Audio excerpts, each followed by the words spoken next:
Hello, everyone, and welcome to our English podcast, Speak Boost Hub. I'm your host, and today we have a special topic and a wonderful guest. We'll talk about something that many English learners struggle with: how to keep a conversation going. Hi, thanks for inviting me again. I'm excited. This is something I really need. I always run out of things to say in English. You're not alone. Many learners feel the same. You start a conversation, say, "Hi, how are you?" And then, silence. Exactly. I say, I'm fine, thank you, and then my brain goes blank. I don't know what to say next. That's super common. But the good news is, you can train this skill. Keeping a conversation going is like learning to dance. You take one step, your partner takes another. So it's like teamwork. Yes, a good conversation is teamwork. Two people sharing ideas, listening, and responding. Let's start with the question: why do conversations often stop? Because I don't have enough words. That's one reason. Vocabulary helps, of course. But sometimes it's not about words. It's about confidence and connection. Connection? Yes, when you talk to someone, you need to show interest. If you just give short answers like, yes, no, I don't know, the other person feels like you don't want to talk. Oh, I think I do that sometimes. That's okay. Most learners do. But you can learn small tricks to keep things flowing. The number one secret is simple: show interest and ask back. What do you mean by ask back? It means when someone asks you something, you answer, and then you ask a question back. Let's try. Hey, what did you do last weekend? I went to the park. And then silence. I should ask back. Like, what about you? Exactly. That's the magic question. What about you? Another key: active listening. That means you don't just wait for your turn to speak. You react to what the other person says. I went hiking last weekend. Oh, really? That's cool. Yeah, the weather was perfect. Nice. I love sunny days. Now, another powerful tool: follow up questions. If I say I went to the park, you can ask, "Oh, which park? Who did you go with? Did you enjoy it?" "I watched a movie yesterday." Oh, really? What movie did you watch? Inside Out 2? Cool. Was it good? Yes, very emotional. Who did you watch it with? With my sister. There are two types of questions: closed and open. Closed: do you like music? Open: what kind of music do you like? The second one makes the person talk more. Exactly. Mistake 1: giving one-word answers. Q: do you like sports? A: yes, I do. I like football.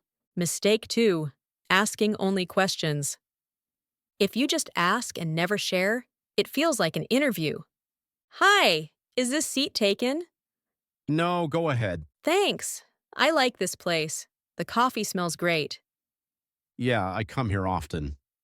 "Oh, really? How often do you come here?" Maybe once or twice a week. The barista knows me already. "That's nice. Do you usually work here or just relax?" Sometimes I read or work on my laptop. What about you? "I like to come here to plan my podcast episodes."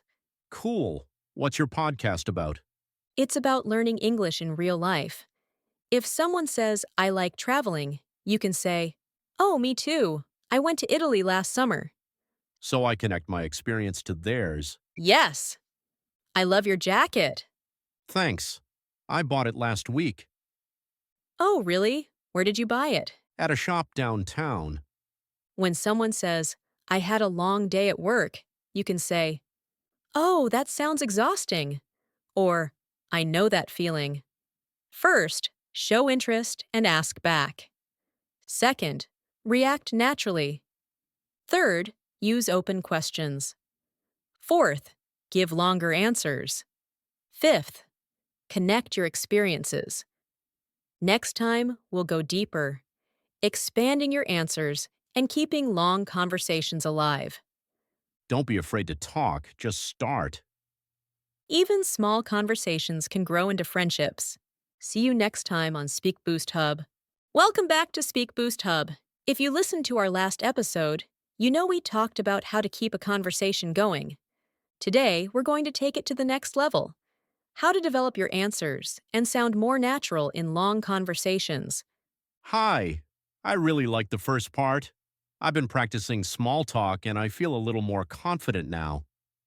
That's amazing! Did you have a chance to use it in real life? Yes. I spoke to a tourist in the park. He asked for directions and we ended up talking for 5 minutes. Wow, that's great progress! What did you talk about? About where he was from, what he liked about our city, and travel. That's perfect. Real communication. That's how you build confidence. One conversation at a time. Let's start with a common problem. Short answers. When someone asks, "How was your weekend?" many learners just say, "It was good." That's okay, but it doesn't keep the conversation alive. Here's a trick. Give a little extra, add one more sentence, a reason, detail, or feeling. It was good. I went hiking with my friends, and we saw a beautiful sunset. Oh, that makes it more interesting. Exactly! What did you have for breakfast today? I had eggs and some toast. Oh, and I made coffee too. Perfect. To sound fluent, you need connectors. And, but, because. So, then actually, by the way, That's fine. Try mixing others. it was cold, so we stayed home. Express feelings and opinions. I think it's important to learn new languages. I feel happy when I speak English. I agree. I'm not sure about that. Really? I think differently. When you react, don't be afraid to use emotion words. Wow, that's amazing. Oh, really? Oh no, that's terrible. Instead of, what do you do? Ask, what do you like most about your job? That's more interesting. Sometimes I just don't know what to say next. That's normal. You can prepare a few safe topics: weather, food, movies, travel, hobbies, work, pets, weekend plans. Another way to keep a conversation going is to tell short stories. Last week, I missed my bus and walked home for an hour, but I listened to a podcast, so it was fun. And you can end with a question. Have you ever missed your bus? 50-50. Both people should talk and listen. Like a tennis game again. Exactly. Sometimes I panic when there's silence. That's okay. Silence isn't always bad. You can say, "Let me think for a second." Hey, you look happy today. Thanks. I just came back from a trip to the mountains. Oh, nice. Where did you go? To Ala Archa. The weather was perfect. I love that place. Did you go hiking? Yeah, we hiked for about 3 hours. I was tired, but the view was worth it. That sounds amazing. Did you go alone? No, with two friends from work. Cool. So do you often go hiking? Not really, but I want to do it more. It helps me relax. I totally agree. Nature is the best therapy. Yes, and after the hike, we had lunch near the river. I even tried cooking fish. Wow, how did it go? Surprisingly good. No one got sick, haha. Ha ha ha. That's the best measure of success. See how long that conversation lasted? We didn't need fancy words, just curiosity and follow ups. Yeah, and it felt fun and easy.